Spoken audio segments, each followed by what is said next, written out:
Hello tout le monde, on se retrouve aujourd'hui pour parler du tout nouveau film Mario Galaxy qui vient de sortir et je vais pas y aller par 4 chemins, c'est une nouvelle claque de Nintendo en animation dans le cinéma malgré que la presse ne soit pas convaincue. Après la presse en général, son objectif non? Comment ça 15 sur 20 à Pokémon Zelda? Ce nouveau film c'est sans doute l'un des plus beaux films d'animation que j'ai vu de ma vie, peut-être le plus beau visuellement et réussit l'exploit de faire encore mieux que le premier film qui était déjà magnifique. C'est coloré, c'est détaillé, c'est fluide, j'ai rien à redire là-dessus. Et au niveau ambiance sonore c'est pareil, malgré beaucoup de reprises. En tout cas on est parti pour analyser ce nouveau succès de la collaboration Nintendo Illumination.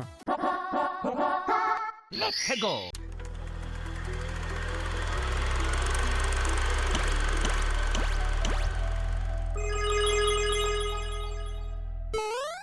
Tout d'abord, attention spoil, si tu vas voir le film ou si tu veux le voir, fais attention, je vais spoil une grosse partie du film. Du coup, pour une fois, ce n'est pas Peach qui est enlevée, mais Harmony, et pas sans se battre, elle ne se fait enlever que parce qu'elle protège un Luma, sinon elle aurait fini le film dans les 5 premières minutes. Ça change du schéma habituel où on avait Bowser enlève Peach, Peach appelle au secours, Mario le découvre et part la libérer. Ça change un peu le schéma, même si bon, là on remplace un peu juste Peach par Harmony. Et le plus important, après 19 ans d'attente, on a enfin appris la vérité sur Harmony.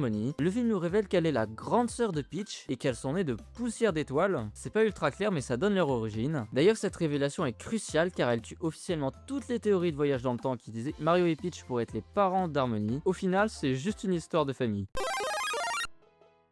Ensuite, parlons de Bowser. On pourrait croire que son retournement de veste dans le film est cliché, mais je l'ai trouvé super bien amené. Tout d'abord, contrairement à d'autres films et fidèlement à la franchise Mario, on voit que Bowser n'est pas méchant par pure méchanceté. Il suit la lignée du premier film en se prenant d'amitié pour les frères Mario, et on le voit au début, surtout de Luigi.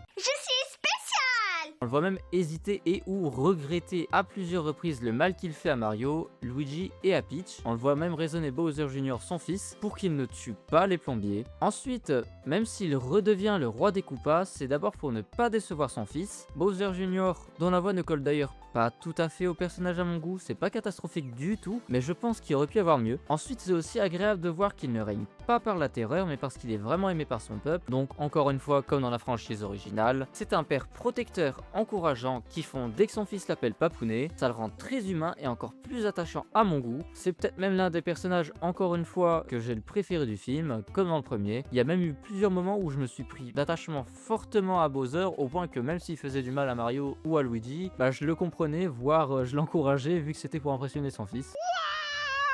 On pourra aussi parler du fait que le titre du film est Galaxy, mais honnêtement je suis pas sûr que cela soit vraiment bien choisi.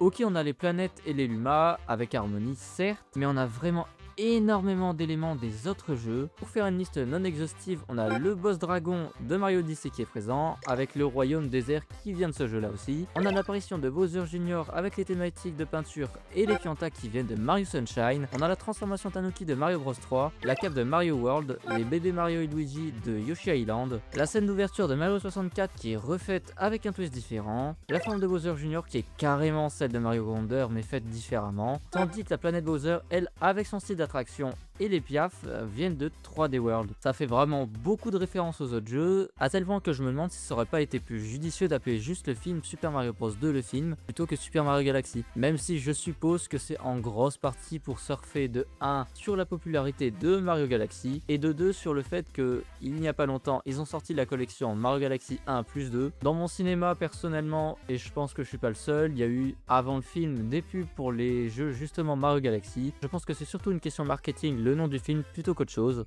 J'aime l'argent. Un truc qui m'a titillé tout le film, pour moi la théorie selon laquelle un film Smash Bros est faisable, et je pense très plausible avec ce film. Déjà on a Daisy qui apparaît à la fin et qui laisse présager un troisième film basé sur Sarah Saland. Le rapport,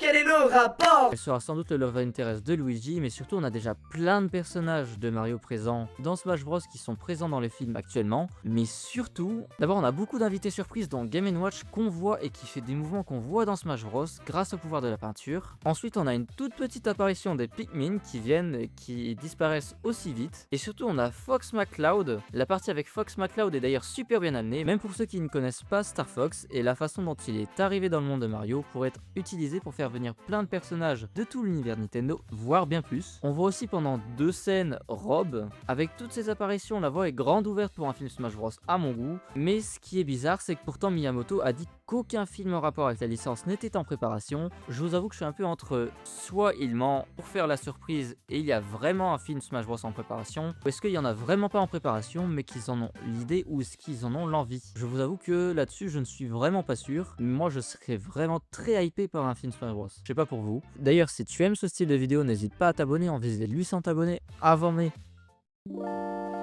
Malgré tous ces points positifs, cette grosse interrogation pour le film Smash Bros et toutes ses références, j'ai une autre très grosse interrogation. Le film n'explique jamais comment Harmony en sait autant sur Peach et sur les aventures de Mario et Luigi, alors qu'elle n'est pas censée les connaître. C'est un truc qui aurait pu être fait quitte à expliquer un peu plus de lore. Je trouve que c'est un énorme gâchis parce qu'on nous le montre, on nous en parle, mais on nous explique pas du tout comment ça se fait. Il y a même Peach qui pose la question à un moment de comment ça se fait que le Luma en sache autant, mais on nous explique jamais comment ça se fait. Bref, c'est un film incroyable, riche et touchant à mon goût, malgré la critique. Entre le boss Crapaud et ses acolytes, allez vérifier de quel jeu il sort, et pas très connu, du moins il est plus très connu. Les moments comiques, touchants, contemplatifs et la relation père-fils des Bowser, j'ai adoré mon premier visionnage. Et vous, qu'est-ce que vous en avez pensé si vous avez vu le film? Et sinon vous comptez aller le voir? En tout cas, bye bye.